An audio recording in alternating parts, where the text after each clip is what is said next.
ಹುಬ್ಬಳ್ಳಿ ಧಾರವಾಡ ಮತ್ತು ಧಾರವಾಡ ಜಿಲ್ಲೆ ವ್ಯಾಪ್ತಿಯಲ್ಲಿ ಇರುವಂತಹ bank, financial institutions, rural banks ಮತ್ತು ಬೇರೆ ಬೇರೆ ಹಣಕಾಸಿನ ವ್ಯವಹಾರ ಮಾಡುವಂತಹ ಆರ್ಥಿಕ ಸಂಸ್ಥೆಗಳ ಜೊತೆ ಒಂದು ಸಭೆಯನ್ನು ಇವತ್ತು ಆಯೋಜನೆ ಮಾಡಲಾಗಿತ್ತು.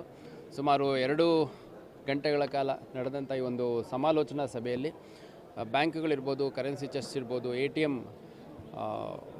ಸೆಂಟರ್ಸ್ ಇರ್ಬೋದು, ಆಮೇಲೆ ಹಣವನ್ನು ಹಾಕಲಿಕ್ಕೆ ಒಂದು ಬ್ಯಾಂಕಿಂದ ಇನ್ನೊಂದು ಬ್ಯಾಂಕಿಗೆ ತೊಗೊಂಡೋಗುವಂಥದ್ದು, ಚೆಸ್ಟಿಂದ ಬ್ಯಾಂಕಿಗೆ ತೊಗೊಂಡೋಗುವಂಥದ್ದು, ATMಗೆ ತೊಗೊಂಡೋಗುವಂಥದ್ದು, ಇದರಲ್ಲಿ ಲಾಟ್ ಆಫ್ ಪ್ರೈವೇಟ್ ಪ್ಲೇಯರ್ಸ್ ಕೂಡ ಇನ್ವಾಲ್ವ್ ಆಗಿದ್ದಾರೆ.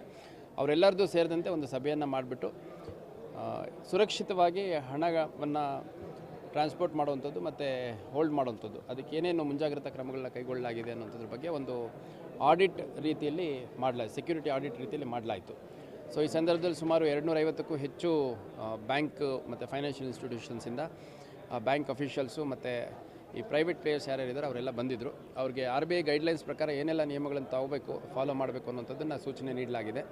ಮುಖ್ಯವಾಗಿ 1-2 ಘಟನೆಗಳೇನು ಕರ್ನಾಟಕದ ವಿವಿಧ ಭಾಗದಲ್ಲಿ ನಡೆದು, ಆ ಘಟನೆ ಹಿನ್ನೆಲೆಯಲ್ಲಿ ಇನ್ನೂ ಹೆಚ್ಚು ಸೆಕ್ಯೂರ್ಡಾಗಿ ಫೈನಾನ್ಷಿಯಲ್ ಟ್ರಾನ್ಸಾಕ್ಷನ್ ಮಾಡೋಂಥ ಸಂದರ್ಭದಲ್ಲಿ ಇರಬೇಕು ಅನ್ನೋಂಥದ್ದು, ಮತ್ತು ನಮ್ಮ ಹಿರಿಯ ಅಧಿಕಾರಿಗಳು ಕೂಡ ಯಾವ ರೀತಿ ಪೊಲೀಸ್ ಪ್ರೆಸೆನ್ಸ್ ಹೆಚ್ಚಿಗೆ ಇರಬೇಕು, ಪಾಯಿಂಟ್ಗಳನ್ನ ಹೆಚ್ಚಿಗೆ ಹಾಕಬೇಕು, ಮತ್ತು ಪೀಕ್ ಅವರ್ಸಲ್ಲಿ ಫೈನಾನ್ಷಿಯಲ್ ಟ್ರಾನ್ಸಾಕ್ಷನ್ಸ್ ಇದ್ದಂಥ ಸಂದರ್ಭದಲ್ಲಿ ಯಾವ ರೀತಿ ಪೊಲೀಸ್ ಪ್ರೆಸೆನ್ಸು ಆನ್ ರೋಡ್ಸ್ ಇರಬೇಕು ಅನ್ನೋಂಥದ್ರ ಬಗ್ಗೆ ಕೂಡ ಹಲವು ಸೂಚನೆಗಳು ನೀಡಿದ್ದಾರೆ. ಅದೆಲ್ಲವನ್ನು ಕಟ್ಟುನಿಟ್ಟಾಗಿ ಫಾಲೋ ಮಾಡೋದ್ರ ಮುಖಾಂತರ ಈ ಥರ ಘಟನೆಗಳು ನಮ್ಮ ಧಾರವಾಡ ಜಿಲ್ಲೆ ಮತ್ತು ಹುಬ್ಬಳ್ಳಿ ಧಾರವಾಡ ನಗರ ಕಮಿಷನರೇಟಲ್ಲಿ ಮರುಕಳಿಸ್ದಂಗೆ ಅಥವಾ ಆಗದಂಗೆ ಏನೆಲ್ಲ ಪ್ರಿಕಾಷನರಿ ಮೆಷರ್ಸ್ ತೊಗೋಬೇಕು ಅನ್ನೋಂಥದ್ರ ಬಗ್ಗೆ ಈ ಸಭೆ ಮಾಡಲಾಯಿತು.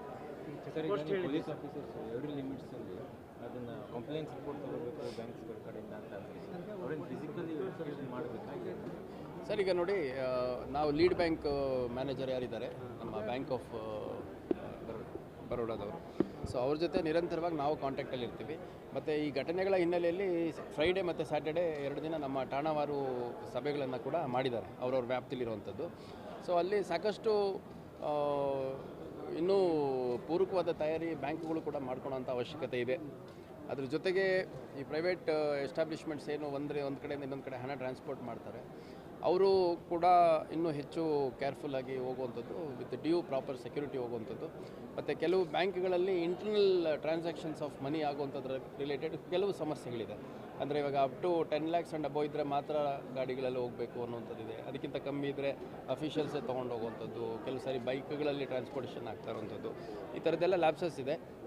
ಅದ್ರ ಜೊತೆಗೆ ಈ ಥರ ಅಫೆನ್ಸಸ್ಸು ತುಂಬ ಮೇಜರ್ ಅಫೆನ್ಸಸ್ ಮಾಡೋವಂಥದ್ದು ಔಟ್ಸೈಡ್ ಹೊರಗಡೆಯಿಂದ ಜನರಲಿ ನಾನ್ ಲೋಕಲ್ಸ್ ಬಂದು